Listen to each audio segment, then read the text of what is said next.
Many writers think Amazon KDP ruined publishing.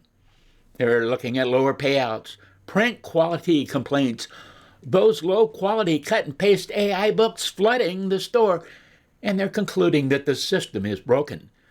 But that conclusion misses something huge, because the biggest thing Amazon changed wasn't royalties, it wasn't Kindle Unlimited, it wasn't even self-publishing. And if you missed that, you'll spend years complaining about problems that were actually side effects of a publishing revolution. You sit there comparing KDP books to bookstore books, comparing pod books to offset print runs, comparing self-publishing to traditional publishing. But what if those things aren't the right comparisons? What if the thing everyone is measuring is the wrong thing entirely? Some YouTubers have made a career out of attacking Amazon KDP, but there's a deeper mistake buried beneath almost every criticism of Amazon KDP. And by the end of this video, you'll understand why many authors are accidentally judging the greatest publishing opportunity in history by standards it was never trying to meet. That's coming up right now.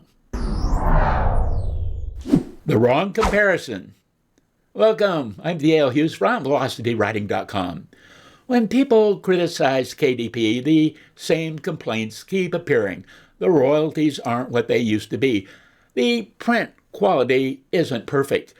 The bookstore distribution is limited.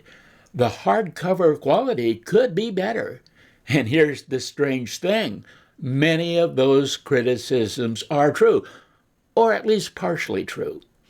But truth isn't the same thing as relevance. Imagine somebody complaining that a bicycle isn't as fast as a Ferrari. Well, they're right, of course. The Ferrari wins every time. But the bicycle wasn't trying to be a Ferrari.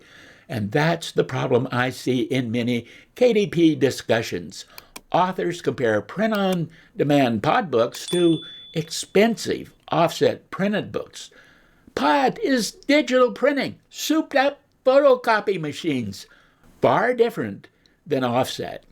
They compare self-publishing to traditional publishing. They compare Amazon to systems built on completely different economics.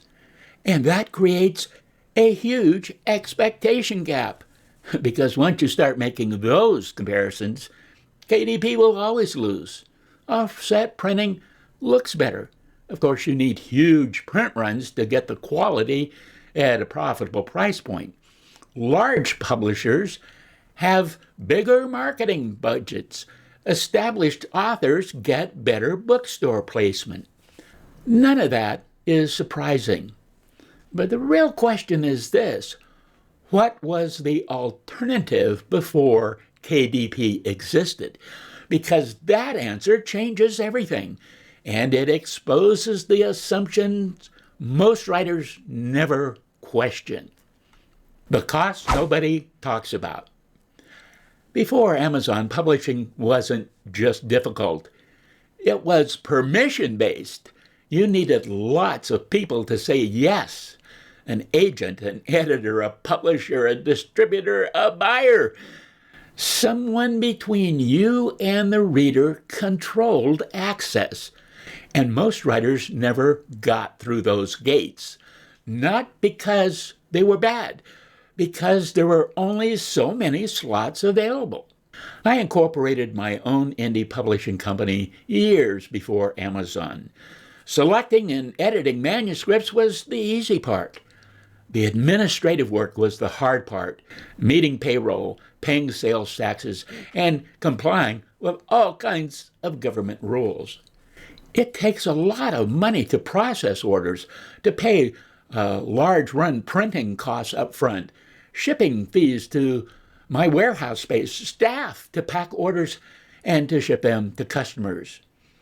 I even experimented with ebooks before Amazon KDP. You had to compile them into EXEs, executable files, like a little software app. They were a mess. You sent them to customers as an email attachment. Jeff Bezos revolutionized all that back in 2005 with a paperback pod publishing company. It's called CreateSpace. And then again in 2007 with Kindle books and those Kindle reading devices. In 2007, the same year KDP ebooks launched, thousands of manuscripts were being rejected every month by traditional publishers. Not because every manuscript was terrible, because publishing houses had limited resources like staff and budgets and, even risk tolerance. A manuscript could be good. It could be commercially viable, well written, and still never reach readers. Now, compare that to today. You finish a manuscript, upload a file, set a price, and start promoting it. And your book becomes available worldwide. No gatekeeper, no 5-figure offset print run, no truckloads of books sitting in storage.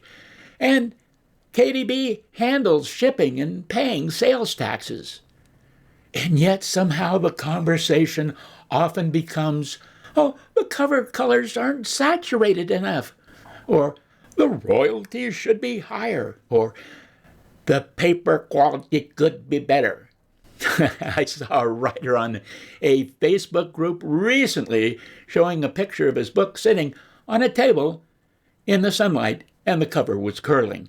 He was crying about Amazon quality.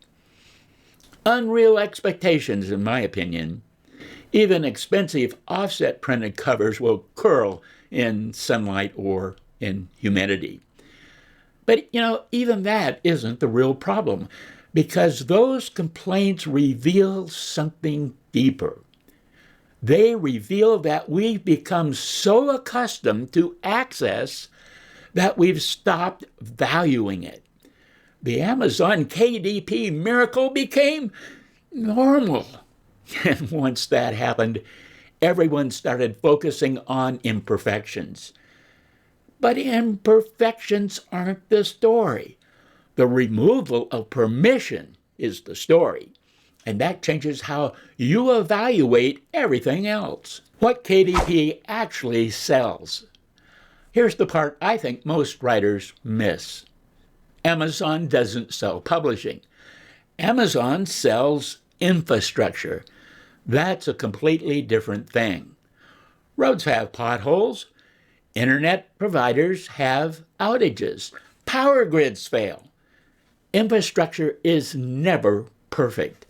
The question is whether the infrastructure creates more opportunity than it destroys. And when I look at KDP, the answer is obvious. And all the other platforms combined don't have the clout that Amazon KDP has. It's better to go deep than wide.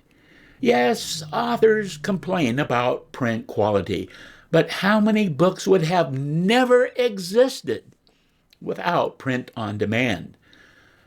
Amazon sells hundreds of millions of print books annually, according to available data.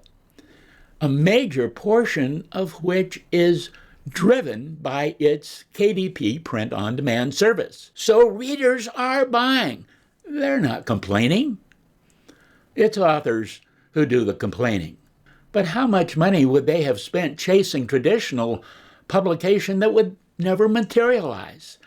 The hidden assumption behind many KDP criticisms is that Amazon should deliver traditional publishing outcomes.